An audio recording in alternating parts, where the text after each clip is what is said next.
რატომ კარგავთ საკუთარ თავს? რატომ გრძნობთ შინაგან სიცარიელეს და რატომ გვაქვს მუდმივად დაბნეულება? ასე იმიტომ ხდება, რომ ჩვენ უფრო ხშირად ზედმეტად ვინტერესდებით სხვისი ცხოვრებით და არა ჩვენით.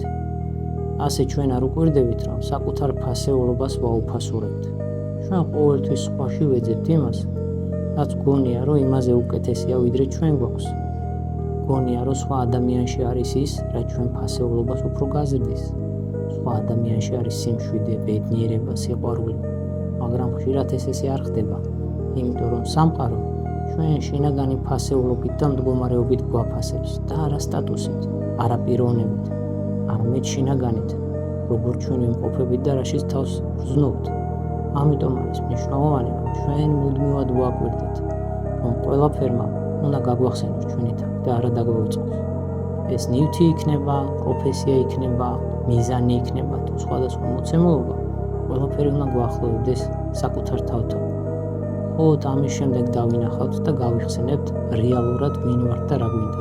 ზუსტად ეს ავსებს შინაგან სიცარიელეს და ზუსტად ეს გვაძლევს იმას, რაც გვინდა რომ ვიყოთ.